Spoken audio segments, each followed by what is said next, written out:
ओम शांति। आज 10 जून 2021 है और ये है आज की कलरफुल मुरली। आज की मुरली में बाबा ने भक्ति मार्ग में जो शास्त्र हैं, कथाएं हैं,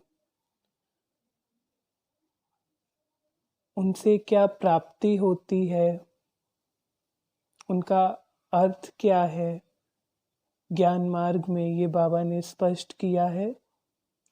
तो देखते हैं आज की मुरली में बाबा के रतन।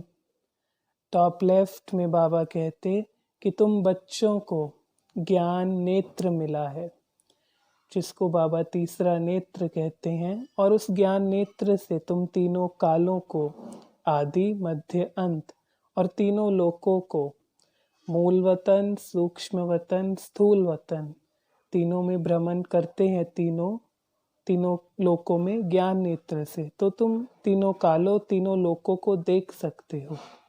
बाबा कहते तीनों लोकों को तो भले कुछ कुछ बाकी आम दुनिया में भी भक्त आत्माएं भी जानती होंगी, लेकिन तीनों कालों को, इन तीनों लोकों के आदि मध्य अंत को जानने वाले तुम हो।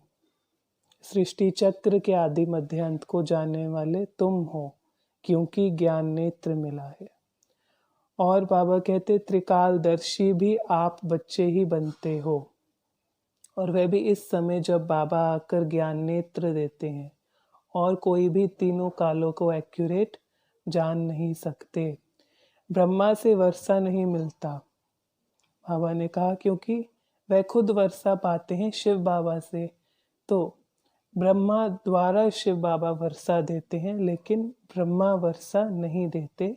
जिसने वर्षा नहीं, याद नहीं, अर्थात जिसने वर्षा नहीं पाना वह याद भी नहीं करेंगे। बाबा ने आज साफ मुरली में कहा, जो याद नहीं करते अर्थात वर्षा नहीं पाएंगे। 3 कथाएं भारत में मशहूर है, अमर कथा, सत्यनारायण की कथा, तीजरी की कथा, और इन तीनों का भक्ति में बहुत विस्तार है। अमर कथा अमर लोक में ले जाने के लिए अमरत्व का वरदान। अमर कथा सत्यनारायण, सत्य कथा नर से नारायण, नारी से लक्ष्मी बनाने की सत्य कथा। तीजरी की कथा तीसरा नेत्र मिलने की कथा, ज्ञान का तीसरा नेत्र। तो ये ज्ञान के अर्थ से बाबा ने स्पष्ट किया है, और भक्ति में इसका विस्तार, इसके अंदर कथाएं, जैसे कहा कि बाबा ने आज अमर कथा के लिए कि पार्वती को, अमरनाथ ने पार्वती को कथा सुनाई, आदि आदि भक्ति में बहुत विस्तार है। बाबा ने आज बताया सच जरूर सच्चा बाबा ही सुनाएंगे, क्योंकि ये है झूठ खंड, सब कुछ झूठा है। सत्य बताने वाला, सत्य नारायण की कथा सुनाने वाला एक बाबा है।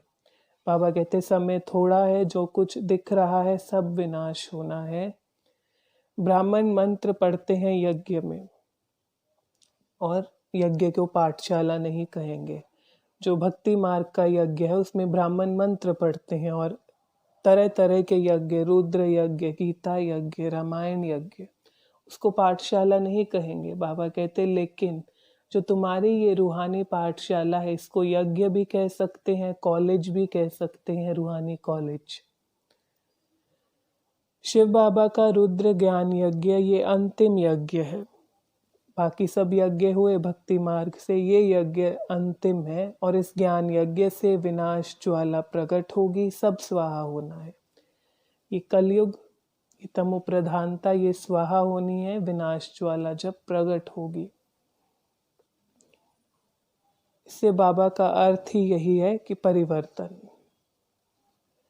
टॉप मिडल में बाबा कहते अमरपुरी के बारे में कि अमरपुरी ही स्वर्ग है, सतयुग है, उसे अमरपुरी कहा जाता है। अमरपुरी अर्थात जहाँ सब अमर है, मृत्यु लोक नहीं है, अमरपुरी है। पुरुषार्थ कर रहे हैं, अभी अमरपुरी में जाने के लिए कर रहे हैं, पढ़ रहे हैं, याद कर रहे हैं। अमर बाबा ही अमरपुरी में ले जाने वाले हैं और वह अमरपुरी का मालिक बनाने वाले हैं, सिर्फ बाबा ही। रूहानी बाप रूहों को वर्षा देते हैं, वर्षा पढ़ाई के आधार पर मिलता है, ये बेहद का वर्षा है। बाबा ने कहा कि ये वर्षा बाबा रूहों को ही देते हैं, ये बेहद का है। हद का वर्षा तो लौकिक बाप भी अपने बच्चों को देते हैं, लेकिन ये वर्षा रूहानी बाप देते हैं पढ़ाई के आधार पर। जो अच्छी रीति पढ़ते हैं अर्थात वे देह अभिमान को छोड़ेंगे, देही अभिमानी रहेंगे, तो बाप का वर्षा मिलेगा। भक्ति मार्ग की बाबा ने बहुत सारे आज क्रिया कांड बताए। बाबा ने कहा भक्ति मार्ग का भी एक अपना झाड़ है, उसमें भी यज्ञ, व्रत, नियम, जप, तप, कथाएं, भक्ति बहुत है। इतना विस्तार है भक्ति मार्ग का कि बाबा ने आज उसके लिए कहा कि उसका ही एक अलग झाड़ है, इतना विस्तार हो गया है।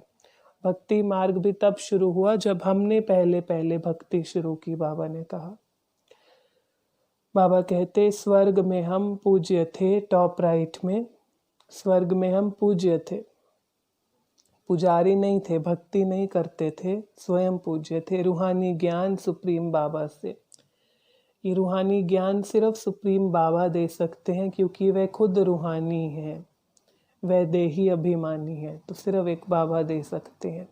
सच्ची कथा से 16 कला संपूर्ण, भविष्य में 16 कला संपूर्ण बनेंगे। ये जो सच्ची कथा बाबा सुना रहे हैं उसे सुनकर 16 कला संपूर्ण बन रहे हैं, और जब 16 कला संपूर्ण बनेंगे भविष्य में, तब देव पद पे होंगे हम सब। बाबा ने कहा जो ये ज्ञान प्राप्त करते हैं अर्थात जो ये ब्राह्मण है वही देवता बनते हैं, वही 16 कला संपूर्ण बनते हैं, और कोई नहीं। प्रजापिता ब्रह्मा क्यों? परमपिता परमात्मा ब्रह्मा द्वारा मनुष्य सृष्टि रचते हैं। प्रजापिता ब्रह्मा क्यों कहते हैं? प्रजापिता अर्थात प्रजा के पिता।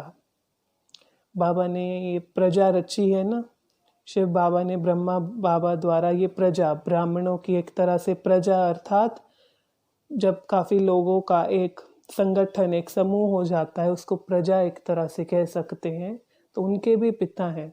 तो बाबा ने ये ब्राह्मण रचे हैं ब्रह्मा द्वारा, तो प्रजापिता ब्रह्मा, इसलिए उनका नाम गायन है। पतित होते हैं तब बाप पावन बनाने आते हैं। बाबा के आने का मुख्य कारण ही यही है, जब पतित बन जाते हैं तब पावन बनाने आने का समय मुख्य यही है, जब कलयुग में पतित बनते हैं। गीता है सर्वशास्त्र में शिरोमणि। बाबा ने कहा सबसे सर्वशास्त्रमय अर्थात सब शास्त्रों में मय, सर्व शास्त्रों का सार गीता में है। शिरोमणि सबसे ऊंची है। बाबा ने कहा बाकी सब शास्त्र इसके बच्चे हैं, लेकिन सर्वशास्त्र में शिरोमणि गीता है। शास्त्रों से वर्षा नहीं मिल सकता। बाबा ने कहा वर्षा सिर्फ बाबा को याद करने से, माँ बाप से ही वर्षा मिल सकता है, जैसे लौकिक में मिलता है। इसी तरह यहाँ भी बाप को याद करने से ही वर्षा मिल सकता है, उनकी पढ़ाई पढ़ने से, याद में रहने से। 84 जन्मों की सच्ची कथा बाप ने सुनाई, 84 जन्मों का पाठ आत्मा में है। बाबा ने कहा नूंदा हुआ है वो, जो वह कल्प कल्प रिपीट करती रहती है, और इन जन्मों की सच्ची कथा भी बाबा सुनाने वाले हैं। उदाहरण में बाबा ने कहा कि कई कहते हैं अभी अमरलोक आने में इतने इतने वर्ष हैं, शास्त्रों के आधार पर कहते हैं ना। तो बाबा कहते कि जन्म भी 84 हैं, और ये सच्ची कथा बाबा सुनाते हैं कि कैसे ये 84 जन्म नूंदे हुए हैं। आत्मा को दिव्य दृष्टि से देख सकते हैं, दिव्य दृष्टि से आत्मा को देख सकते हैं। उदाहरण भी बाबा ने दिया कि कैसे स्वामी विवेकानंद और रामकृष्ण की कैसे आत्मा उनसे निकल उनमें आई, तो ऐसे दिव्य दृष्टि से देख सकते हैं। सतयुग में ये चाहना भी नहीं होगी, बाबा ने कहा आत्मा को देखने की, प्यार से बाबा को याद करना है। बाबा कहते वह पिता है, बाप है, प्यार से याद करना है, प्यार के सागर है। आज की मुरली में वरदान था मन मनाभव की विधि द्वारा मन रस की स्थिति का अनुभव करने और कराने वाले सर्व बंधन मुक्त भव। विस्तार में बाबा ने कहा, जैसे कलयुगी स्थूल वस्तुओं के मन के लगाव है, रसना है, उनसे मुक्त हो जाते हैं, जरा भी पुरानी दुनिया देह अभिमान का आकर्षण नहीं रहता, तो अलौकिक अतीन्द्रिय सुख का अनुभव करते, मन रस स्थिति का अनुभव करते और करा सकते हैं। तो उसका आधार निरंतर मनमना भव की स्थिति है। स्लोगन, सच्ची सेवा वह है जिसमें सर्व की दुआओं के साथ खुशी की अनुभूति हो, दूसरों से दुआएं और स्वयं को खुशी, संतुष्टता। तो ये आज की मुरली थी। आज की मुरली से अगर कोई प्रश्न है तो आप कमेंट बॉक्स में डाल सकते हैं। अच्छा, ओम शांति।